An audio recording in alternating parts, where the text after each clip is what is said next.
ৰাজস্থানৰ প্ৰসিদ্ধ haunted place Bhangarh ফৰ্টৰ বিষয়ে আপোনালোকে চাগে শুনি আহিছে। প্ৰকৃততে কি হৈছিল কিলাটোত? কিলাটোত ভূত আছে নে নাই?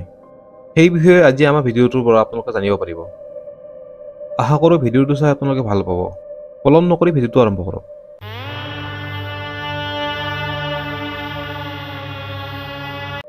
1573 চনত ৰজা ভগৱান দাসে নিজৰ ল'ৰা মাধৱ সিঙৰ বাবে কিলাটো নিৰ্মাণ কৰিছিল। নিৰ্মাণৰ পিছত কিলাটো মানুহৰে ভৰা এটা সমৃদ্ধ কিলা হৈ উঠিছিল।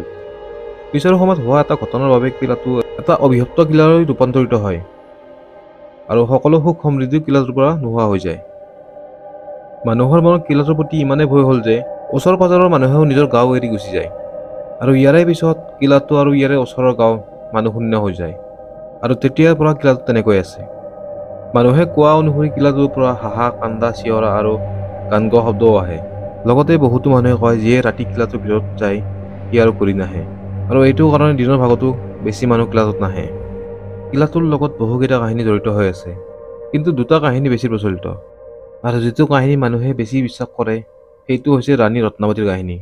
প্ৰসিদ্ধ কাহিনী অনুযায়ী যেতিয়া কিলাটো নিৰ্মাণ কৰা হৈছিল সেই সময়ত ইয়াত এজনী ৰত্নাৱতী নামৰ ৰাজকুমাৰী থাকিছিল।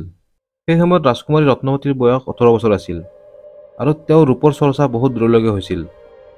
ৰাজকুমাৰীয়ে এদিন ঘোঁৰাত উঠি বান্ধৱীৰ লগত বজাৰৰ পিনে যায় আৰু দোকান এখন ৰখি আঁতৰৰ বটল চাব ধৰে।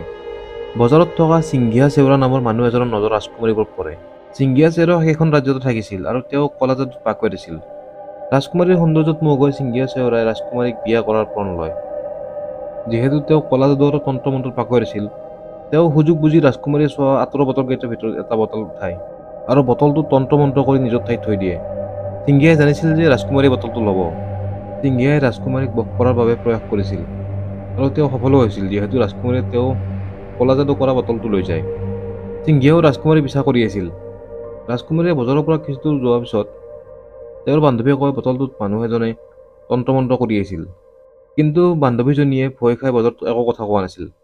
ৰাজকুমাৰী ৰত্নাৱতীয়ে কথাখিনি গম পাই বটলটো ওচৰতে থকা ডাঙৰ পাথৰ এটাত মাৰি দিয়ে।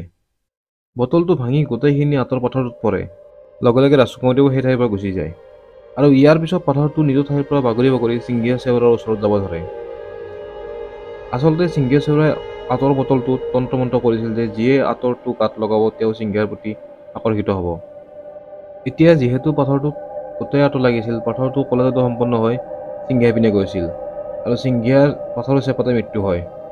মৃত্যুৰ সময়ত সিংঘিয়া চেউৰাই অভিশাপ দিছিল যে ৰাজকুমাৰী ৰত্নাৱতীৰ লগতে কিলাটোত থকা সকলো মানুহ অতি সোনকালে এটা ভয়ানক মৃত্যু সাৱটি ল'ব লাগিব আৰু কিলাটোত মৃত্যু হোৱা সকলো লোকৰ আত্মা চিৰকালৰ বাবে কিলাটোত আবদ্ধ হৈ থাকিব। এই ঘটনাৰ কিছুদিন পিছতে ভানগড়ৰ চুবুৰীয়া ৰাজ্য আজগড়ৰ লগত ভয়ানক যুদ্ধ হয়। আজগড়ৰ সেনা বহুত শক্তিশালী আছিল। এই যুদ্ধত ৰাজকুমাৰী ৰত্নাৱতীৰ লগতে কিলাটোত থকা পুৰুষ, মহিলা, শিশু সকলোৰে মৃত্যু হয়। কোৱা হয় এই যুদ্ধৰ পিছতে কিলাটো অভিশপ্ত হৈ পৰে আৰু ইয়াত মৃত্যু হোৱা লোকৰ আত্মা কিলাটোত ঘূৰি ফুৰে। কিলাৰ ওচৰত থকা মানুহে সদায় কিলাটোৰ পৰা অহা অস্বাভাৱিক শব্দ শুনে, পিছত নিজৰ গাঁও এৰি গুচি যায়। এনেকৈয়ে কিলাটোৰ লগতে ওচৰত সকলো গাঁও মানুহশূন্য হৈ গৈছিল। আৰু এটা প্ৰসিদ্ধ কাহিনী আছে কিলাটোৰ বিষয়ে। কোৱা হয় যেতিয়া কিলাটোৰ নিৰ্মাণ চলি আছিল সেই সময়ত কিলাটোৰ ওচৰত বাবা বালকনাথ নামৰ এজন সন্ন্যাসী থাকিছিল। বাবা বালকনাথে কিলাটো বনোৱা খবৰ পাই ৰজালৈ কৈ পঠিয়াই যে কিলাটো বনাওঁতে যাতে কিলাৰ ছাঁ তেওঁৰ ঘৰত নপৰে। ৰজা ভগৱান দাসে বাবাৰ কথা সিমান গহীনভাৱে লোৱা নাছিল আৰু কিলাৰ কাম তেওঁ সম্পূৰ্ণ কৰালে। কিলাৰ কাম সম্পূৰ্ণ হোৱাৰ পিছত কিলাৰ ছাঁ বাবা বালকনাথৰ ঘৰত পৰে। বাবাৰ ঘৰত ছাঁ পৰাই বাবাই খঙতে অভিশাপ দিয়ে যে ভানগড় সম্পূৰ্ণৰূপে ধ্বংস হৈ যাব। বহু লোকে বাবা বালকনাথৰ অভিশাপটোকে ভানগড় ধ্বংস হোৱাৰ আচল কাৰণ বুলি কয়। বৰ্তমান সময়ত সূৰ্যাস্তৰ পিছত আৰু সূৰ্যোদয়ৰ আগত কিলাটোত সোমোৱা বাধা আছে। কোৱা হয় এতিয়াও আত্মাবিলাক কিলাটোতে ঘূৰি ফুৰে। ৰাতি হ'লে অস্বাভাৱিক শব্দ আহে আৰু পূৰ্ণিমাৰ ৰাতি ৰাজকুমাৰীয়ে ঘুংগুৰু পিন্ধি নৃত্য কৰা শুনা পায়। কিলাটোত বহু লোকে যায় আচৰিত ঘটনা অনুভৱ কৰা বুলিও কয় আৰু কিছুমানে কয় ৰজাৰ খাজানা কিলাটোত আছে বাবে ইয়াত ভূত থকা বুলি মানুহে মিছা কয়। কিলাটোত ভূত আছে নে নাই সেই বিষয়ে আমি দাবী নকৰোঁ, কিন্তু পুৰাতত্ব বিভাগে নিজৰ কাৰ্যালয় এই কিলাটোৰ চৌহদত বনোৱা নাই। আজিৰ ভিডিঅ'টো আমি ইমানতে শেষ কৰিলোঁ।